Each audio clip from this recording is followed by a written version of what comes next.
Your chest tightens before you even know why. Nothing bad is happening right now. No one is yelling.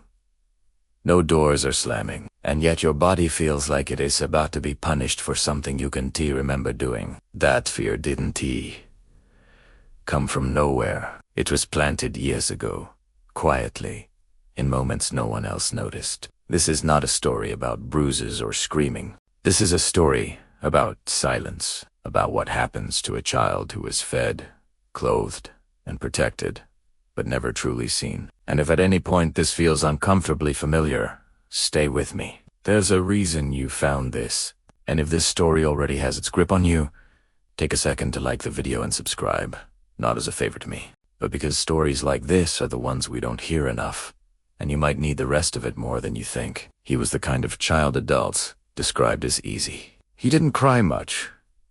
He didn't demand attention. He learned early that needing things made people uncomfortable. When he tried to talk about his feelings, he noticed eyes drifting away, responses getting shorter, patience thinning. So, adjusted, he became quieter, more agreeable. He smiled when he was confused.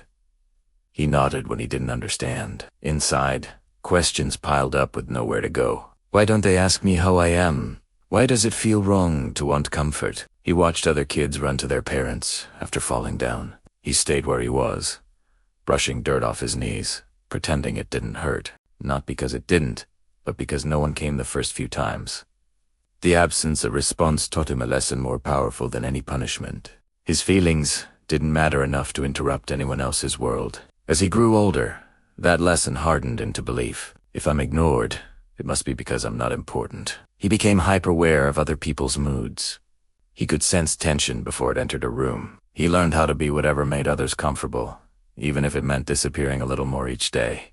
Teachers praised him. Relatives said he was mature for his age. No one noticed that his maturity was actually loneliness wearing a mask. At night, lying in bed, he replayed conversations, wondering if he said too much or too little, or the wrong thing entirely. His mind never rested. Silence during the day turned into noise at night. By the time he reached adulthood, the world saw a functional man. Responsible, independent, calm. When someone asked how he was doing, his mind went blank. Fine was the safest answer. Relationships felt confusing. He wanted closeness, but panicked when he got it. Compliments made him uncomfortable. Criticism felt like confirmation of his deepest fear. He carried an invisible ache, a sense that something essential was missing. Bathe, Kuldanti, explained what it was, or where it went wrong. And just when he started to believe this emptiness was permanent, something happened that forced him to look back at the child he used to be. He didn't remember a single dramatic moment that broke him. No one event stood out. That almost made it worse. Because how do you justify pain that has no clear beginning? It started to surface in small, strange ways. He apologized constantly, even when nothing was his fault. He felt guilty resting. If someone he cared about was upset, he assumed it was because of him. His nervous system was always on alert, waiting for rejection. When people pulled away, even briefly, his chest tightened and his thoughts spiraled. He told himself he was being dramatic, but his body didn't listen. It reacted like an abandoned child every single time.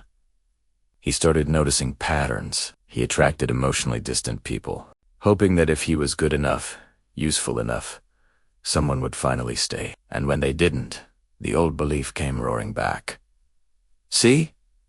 You were never worth choosing. He blamed himself for wanting more. He didn't realize that wanting connection was not a flaw.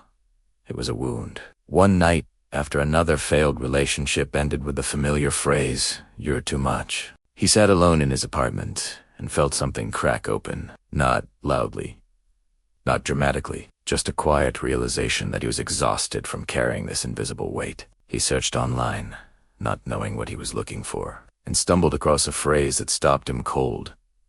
Emotional neglect. Not abuse. Not trauma as he had imagined it.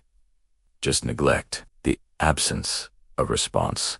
As he read, memories resurfaced. Not of cruelty, but of emptiness. Being excited about something and having it brushed aside. Being sad and being told he was overreacting because it meant the pain wasn't caused by malice. It was caused by people who simply didn't know how to show up emotionally. This understanding didn't fix him overnight. In fact, it made things messier at first. Grief surfaced. Anger followed. He mourned the childhood he never had, the comfort he never received, the words he never heard. "You matter. I see you." He felt foolish grieving something so intangible. But the ache was real. And as he sat with it, he realized this pain had been guiding his life from the shadows for decades. He began to ask himself a terrifying question. If my entire sense of self was built around being ignored, who am I without that story? The answer didn't come easily. And just when he thought he was making progress, his old coping mechanisms kicked in, trying to pull him back into emotional numbness, because growth felt dangerous.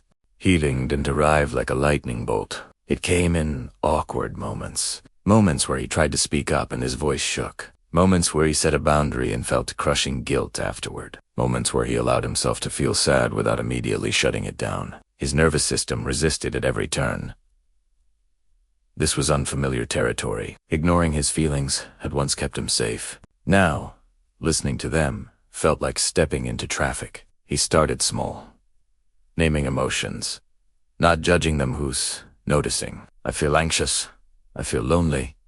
I feel angry. At first, the words felt foreign in his mouth. He had spent so long intellectualizing everything that feeling felt inefficient. But slowly, something shifted. He realized his emotions weren't trying to sabotage him. They were trying to communicate. They always had been. He also noticed how harsh his inner voice was. It sounded suspiciously like the dismissive tones he remembered from childhood. "Stop being sensitive. Get over it. You're fine." He hadn't invented that voice. He had inherited it. And for the first time, he questioned whether it deserved to be in charge. What if that voice was wrong? What if his needs were not burdens, but signals? As he practiced self-compassion, resistance came from unexpected places. Friends didn't understand why he was changing. Some relationships faded when he stopped over-functioning. That hurt. It triggered the old fear of abandonment. But estalled. He reminded himself that being chosen at the cost of self-erasure was not real connection. Each time he honored his feelings, eben clumsily, he reclaimed a piece of himself. There were setbacks. Days where he numbed out. Days where he fell back into people-pleasing. Healing was not linear. But now, when he slipped, he didn't shame himself. He noticed. He adjusted. It kept going. And in quiet moments, he felt something new. A sense of grounding. Of being present in his own body. Of existing without performing. One evening, he caught himself enjoying silence. Not the heavy silence of neglect, but the peaceful kind that comes from safety. He realized he was no longer waiting for someone to notice him. He was noticing himself, and that was both empowering and heartbreaking, because it meant he had always been capable of giving himself what he needed. He had just never been shown how. Still, a question lingered.